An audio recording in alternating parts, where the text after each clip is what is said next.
اعوذ باللہ من الشیطان الرجیم، بسم اللہ الرحمن الرحیم، اللہم صلی علی محمد وعلی محمد۔ معزز ناظرین، السلام علیکم ورحمۃ اللہ وبرکاتہ۔ میں ہوں اطہر کاظمی اور آپ دیکھ رہے ہیں پروگرام سخن۔ آج ہم بعثت پیغمبر صلی اللہ علیہ وآلہ وسلم کے اس مبارک موقع پر آپ تمام ناظرین کی خدمت میں مبارکباد پیش کرتے ہیں، اور خصوصاً وقت کے امام عصر اجل اللہ تعالیٰ فرجہ شریف کی خدمت میں مبارکباد پیش کرتے ہیں۔ معزز ناظرین، کیونکہ آج ہم خاص طور سے بعثت پیغمبر صلی اللہ علیہ وآلہ وسلم کے عنوان سے اگر ہم بات کر رہے ہیں تو اس میں سب سے اہم پہلو ہے تعلیمات، یعنی علم، اور علم کو دنیا تک کیسے پھیلایا جائے، کس طرح سے علم کی افادیت کے بارے میں ہم پوری عالم انسانیت اور خصوصاً جہان تشیع کے ان بچوں کو بیدار کریں کہ علم انسان کو انسان پر کیسے فوقیت دیتا ہے۔ آج ہمارے لیے یہ خوش نصیبی ہے کہ ہمارے ساتھ موجود ہیں حجت الاسلام والمسلمین علی جناب مولانا سید اشرف علی غروی صاحب، جو وکیل مطلق ہیں، آیت اللہ العظمیٰ سید علی حسین سیستانی دامِ ظل عالی کے، اور خاص طور سے کہ ان کے اوپر ذمہ داری عائد کی گئی ہے، اور وہ ذمہ داری کو خاص طور سے ہم آج ڈسکس کریں گے کہ کیسے جہان تشیع میں ان بچوں کے لیے جو تعلیم کے لیے آگے بڑھ رہے ہیں ان پر کیا کیا چیزیں آگے آئیں گی، اور کیا ذمہ داری عام لوگوں کی ہے کہ جو اس وقت سربراہان ملت ہیں ان کی کیا ذمہ داری ہے۔ آئیے ہم آغا کا استقبال کرتے ہیں اور اس پروگرام کا آغاز کرتے ہیں۔ السلام علیکم آغا۔ وعلیکم السلام ورحمۃ اللہ وبرکاتہ۔ بہت خیر مقدم خدیجہ ٹی وی پر، اور خصوصاً آج کے اس مبارک موقع پر آپ کو مبارکباد پیش۔ اللہ خیر، آپ کو بھی بہت بہت مبارک ہو۔ پہلا سوال ہے کہ ہم اگر بعثت پیغمبر صلی اللہ علیہ وسلم کو اگر ہم ڈسکس کریں تو بعثت کے معنی اور اس کے مفاہیم کو ہم کیسے تمام ناظرین کی خدمت میں پیش کرتے ہیں؟ اعوذ باللہ من الشیطان اللعین الرجیم، بسم اللہ الرحمن الرحیم، الصلاۃ والسلام علی اشرف الانبیاء والمرسلین وآلہ الطیبین الطاہرین، اللہم صلی علی محمد وآل محمد۔ بسم اللہ الرحمن الرحیم، لقد من اللہ علی المؤمنین اذ بعث فیہم رسولا من انفسہم یتلو علیہم آیاتہ ویزکیہم ویعلمہم الکتاب والحکمہ وإن كانوا من قبل لفی ضلال مبین۔ تو بہت اچھا سوال ہے۔ آپ نے بعثت کا معنی، تو ہم نے سوچا کہ یہ بعثت کا لفظ استعمال کہاں ہوا ہے۔ جی، قرآن مجید کی جزاک اللہ سورہ آل عمران کے آیت نمبر 164 ہے، جس میں خداوند عالم دیکھیں کہ خطاب کیا کر رہا ہے۔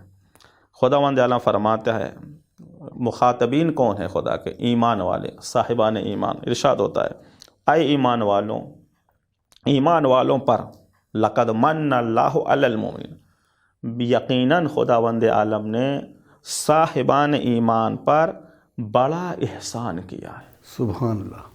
وہ خدا جو احسان جتلانے کو منع کرتا ہے، احسان کرنے کی دعوت دیتا ہے۔ سبحان اللہ۔ لیکن یہ ایسا مقام ہے کہ آج خود احسان جتلا رہا ہے، کیا کہنے کہ خداوند عالم فرما رہا ہے کہ اللہ نے مومنین پر بڑا احسان کیا ہے۔ سوال ہوگا کیا احسان ہے؟ کہ ان کے درمیان انہی میں سے ایک رسول بھیجا، انہی میں سے ایک رسول بھیجا۔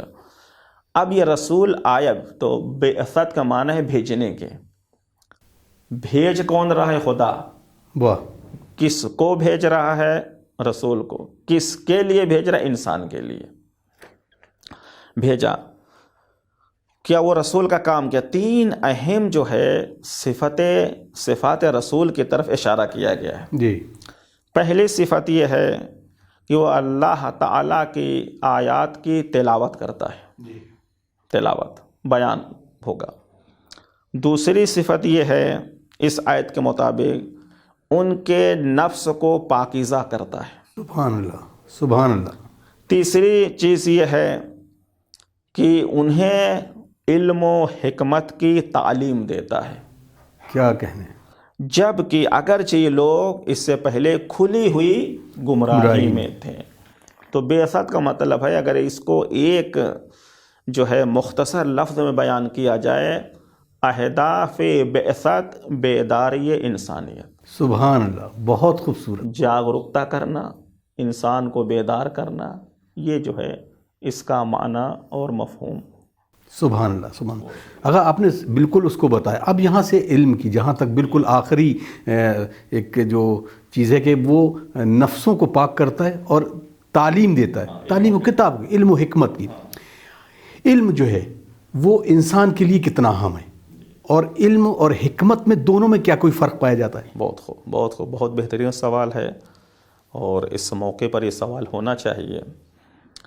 دیکھیں, علم اور حکمت میں فرق یہ ہے, علم اگر علم منطق, اہل منطق نے جو تعریف کی ہے, حصول و صورت الشیء عند العقل, کسی چیز کی تصویر کو, امیج کا ذہن اور عقل میں آنا, یہ علم ہے.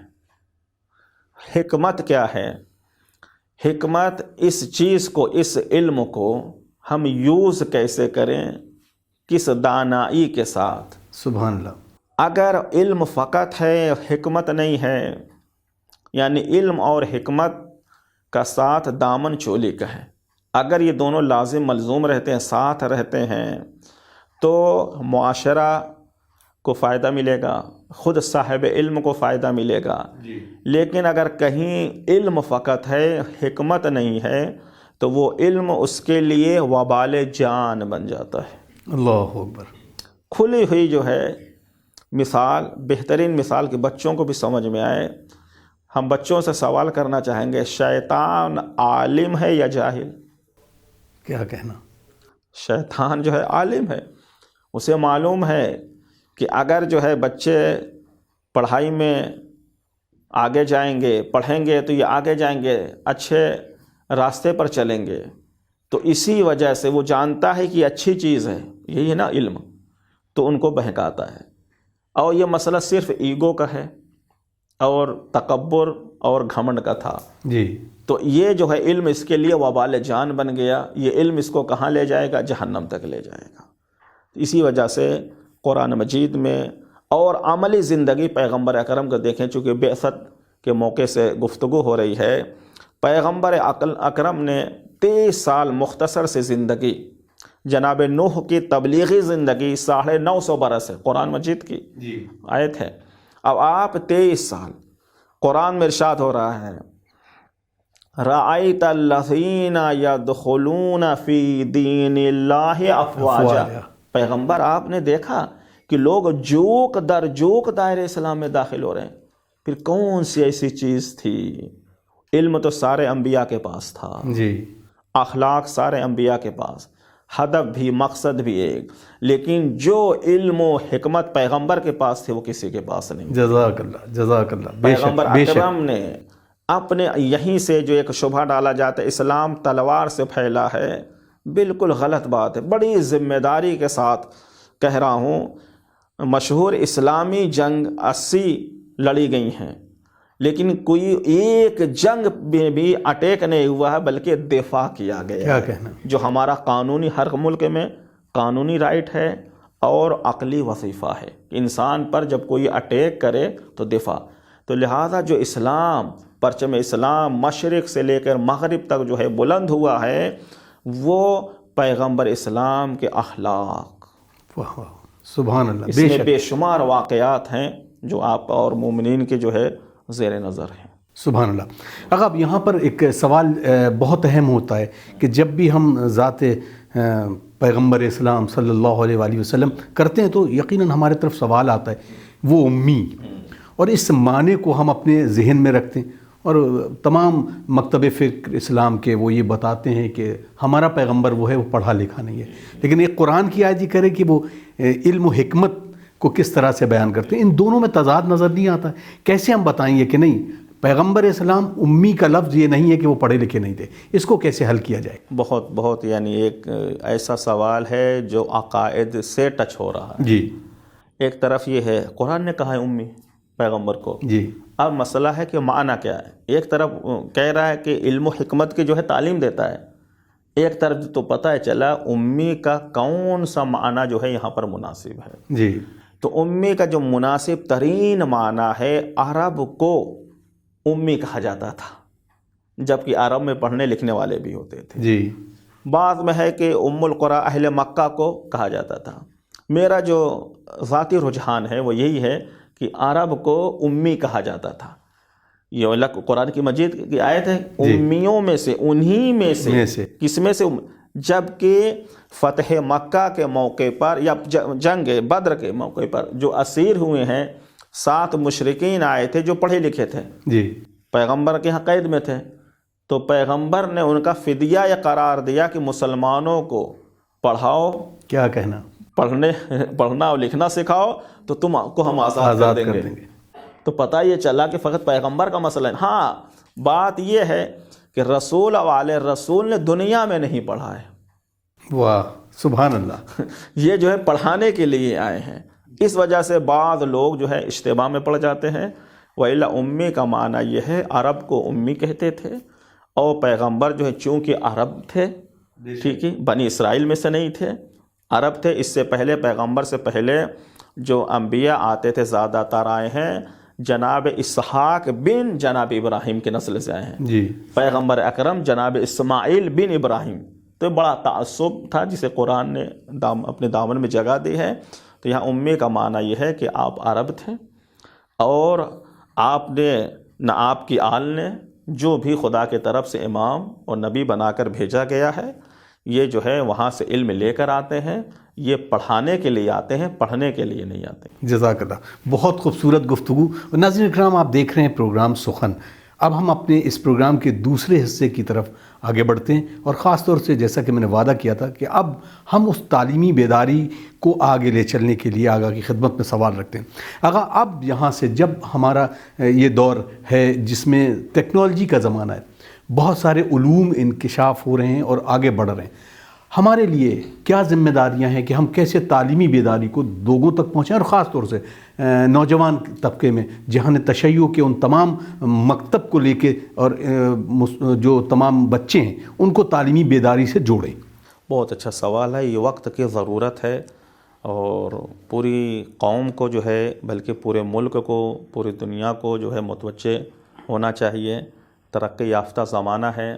اس کو بالکل خلاصہ کے طور پر ہم بیان کریں, قرآن و سنت, عقل اور سیرت علماء, خصوصاً مرجع اعلیٰ سید علی حسینی سستانی دامت ظلہ خاص نصیحت اور جو ہے متوجہ کراتے ہیں کہ علم فقط علم دینی نہ سمجھا جائے. علم جو ہے چاہے اسے ہم تقسیم کر لیں دنیاوی, عصری اور دینی, ہر علم میں ہمیں آگے جانا ہے. امام جعفر صادق علیہ السلام, امام باقر علیہ السلام نے جو تربیت کی تھی, جابر بن حیان کہیں نام آتا ہے, کہیں فقہ میں محمد بن مسلم, زرارہ بن آیون, جمیل بن دراج, مناظرہ میں حشام اور مومن طاق, یہ سب اسماء ہیں. امام نے ہر فیلڈ میں, ہر سبجیکٹ میں جو ہے ماہر جو ہے شخصیت کو نکالا اور تربیت کی دیا. تو اس سے پتہ چلتا ہے بس آغا سستانی اور علماء اور دین کا مقصد یہ ہے, دنیا کے کسی بھی علمی شعبے میں آپ جائیں, میڈیکل میں جائیں, سائنس میں جائیں, ٹیکنالوجی میں جائیں, آپ جا سکتے ہیں. کہیں پر کوئی بندش رکاوٹ نہیں. شرط ایک ہے, آپ آگے ماڈل سے ماڈل ایجوکیشن میں ہمارا نوجوان آگے جائے, اس کے پیرنٹس جو ہے اسے لے جائیں, آگے پڑھائیں, یہ اس کا حق ہے, لیکن کلچر اسلامی ہو. سبحان اللہ. اسلامی دائرے میں, اسلامی تہذیب تمدن میں, اسلامی کلچر میں, کیونکہ بات بازگشت وہیں ہوتی ہے. علم کے ساتھ حکمت ہونی چاہیے, حکمت بغیر کلچر کے نہیں ہے. واہ واہ واہ, سبحان اللہ. یقیناً ناظرین, کیونکہ یہ سوال اکثر اٹھتا ہے کہ ہم دعا کرتے ہیں کہ پروردگارہ ہمارے قوم میں بہت سارے ڈاکٹرز ہوں, بہت سارے انجینئرز ہوں, بہت سارے سول سرونٹ ہوں, اور بہت سارے الگ الگ شعبے کے ماہرین ہوں, لیکن خاص دعا یہ بھی ہے کہ ان سب کے باوجود ان کے دل میں دھڑکتا ہوا دل ہو جو اہل بیت علیہ السلام کی تعلیمات کو اپنے دل کے اندر سموئے رکھیں. ایک اچھا شیعہ, ایک اچھا انسان, ایک اچھے معاشرے کو تشکیل دیتا ہے.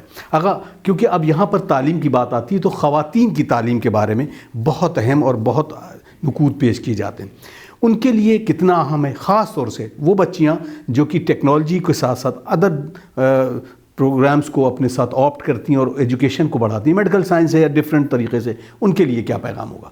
بہت اچھا سوال ہے. ہم نے جو ابھی اس سے پہلے گفتگو ہو رہی تھی وہ یہی ہو رہی تھی، اسلام نے صنف میں تفریق نہیں کی ہے. جی جس طرح صنف رجال یعنی مردوں پر علم حاصل کرنا واجب، اسی طرح خواتین پر علم حاصل کرنا واجب ہے.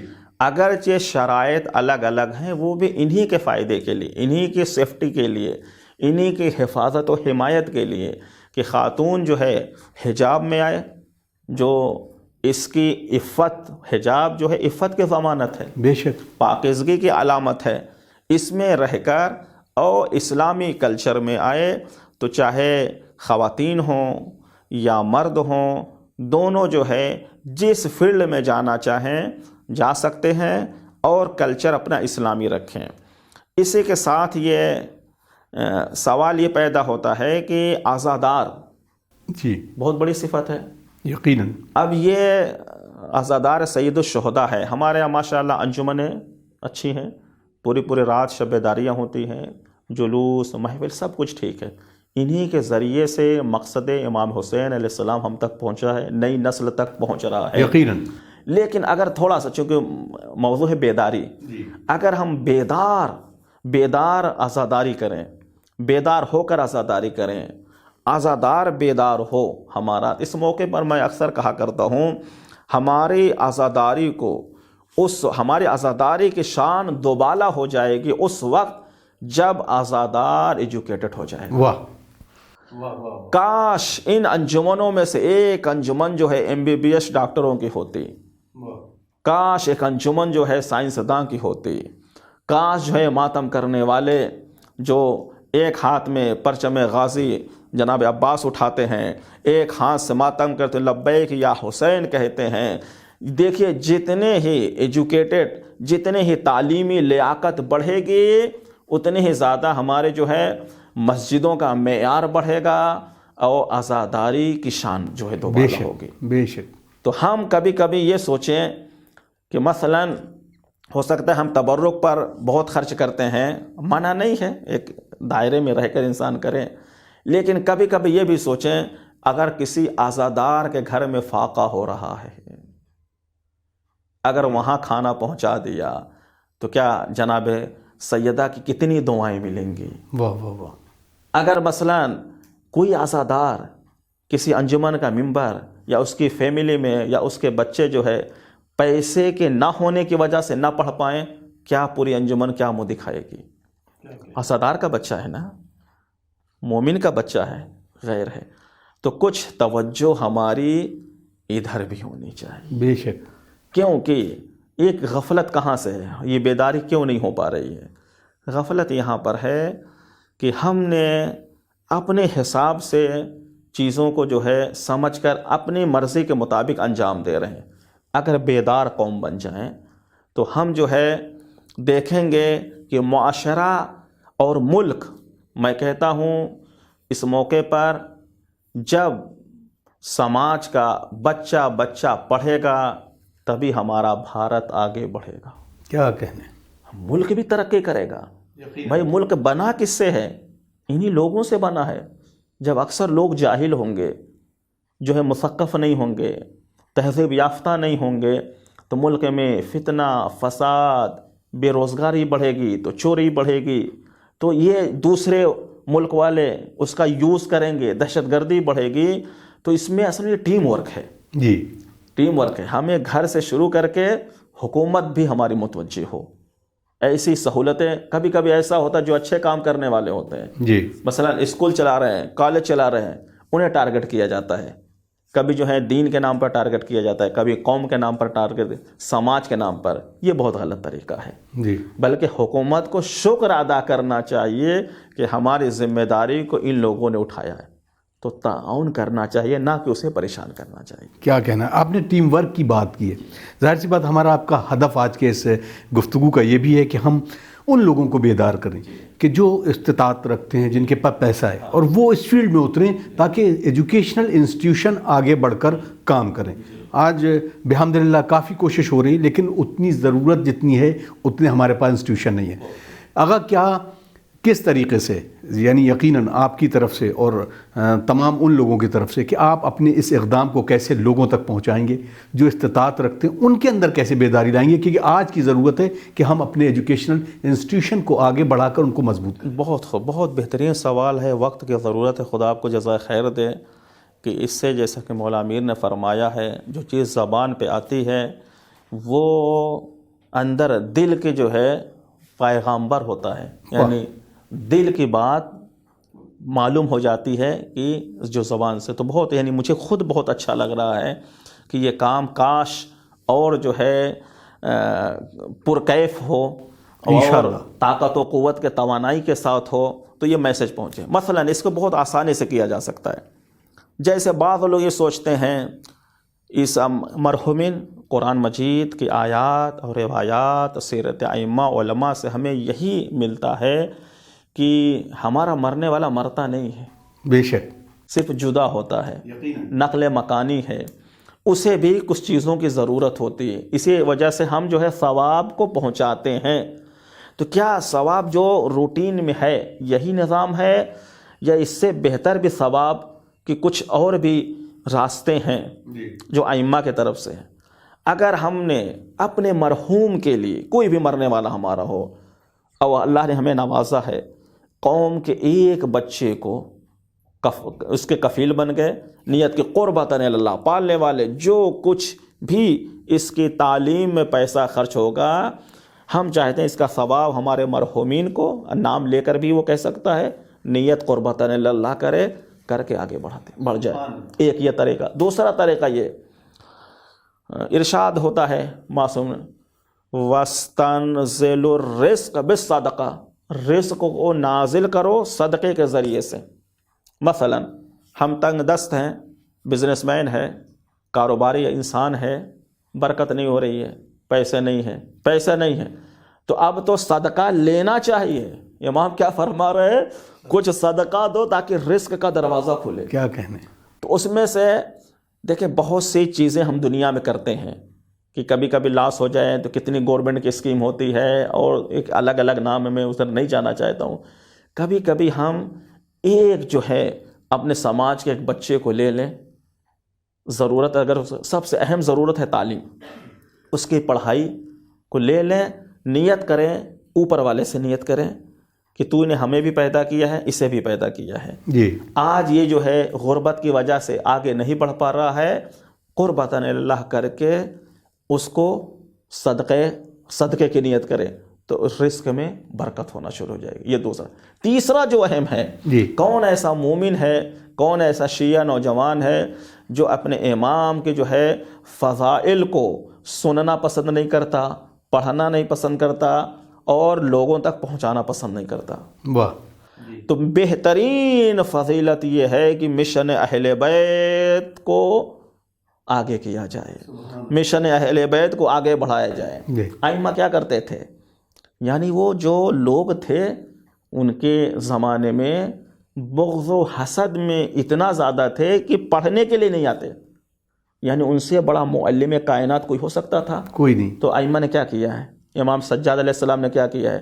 وہ غلام جو پیسے پہ بکتے تھے، اس وقت انسان بکتا تھا، پیسے سے ان کو خرید کر گھر لاتے تھے، کام کے لیے نہیں، جی ان کا کھانا پینا کا بندوبست کر کے اور پڑھاتے تھے۔ وہ جو آتا تھا غلام، یہ ہمارے نوجوانوں کے لیے آتا تھا غلام بن کر، حبشی غلام، کسی اور جگہ کا رہنے والا، فارس ایران کا جو ہے اسیر بہت ہوئے تھے، غلام ہوئے تھے، امام اسے پڑھا کر اور زبان سے زیادہ وہ امام کی عملی زندگی سے متاثر ہوتا تھا۔ کیا کہنا۔ چند برس کے بعد جب امام اسے آزاد کرتے تھے تو مبلغ اسلام بن کر جاتا تھا۔ سبحان اللہ، سبحان اللہ۔ تو یہ بہترین فضیلت ہے۔ ہم جو ہے جس دائرے میں جتنا ہمیں نوازا ہے خداوند عالم، ایک کوچنگ سینٹر کسی جو ہے علاقے میں، اگر آپ اب چننا آپ کو ہے کہ مرحومین کے ایصال ثواب کے دروازے سے جائیں گے یا اپنے رزق میں برکت کے لیے یا اپنی جان و مال کی حفاظت کے لیے یا فضیلت اہل بیت سمجھ کر، سبحان اللہ، انتخاب آپ کو کرنا ہے۔ جزاک اللہ۔ بالکل اجازت نہیں دے رہا ہے وقت، کیونکہ ہم بڑی خوبصورت اور پرکیف گفتگو یقیناً انشاءاللہ امید کرتے ہیں کہ ہم یہ سلسلہ جاری رکھیں گے۔ انشاءاللہ۔ ناظرین، آپ دیکھ رہے تھے پروگرام سخن، اور آج ہم بعثت پیغمبر صلی اللہ علیہ وآلہ وسلم کے اس مبارک موقع پر یہ پروگرام آپ کی خدمت میں پیش کر رہے تھے۔ ہمیں دیجیے اجازت، انشاءاللہ اگلے کسی اور پروگرام میں آغاز سے پھر ہم استفادہ کریں گے اور کچھ خاص موضوع میں ڈسکس کریں گے تاکہ بیداری یہ تعلیمات دنیا تک پہنچے اور ہماری قوم کی اور ہمارے آگے آنے والی نسلوں کو اس کا فائدہ ملے۔ اللہم عجل لولیک الفرج۔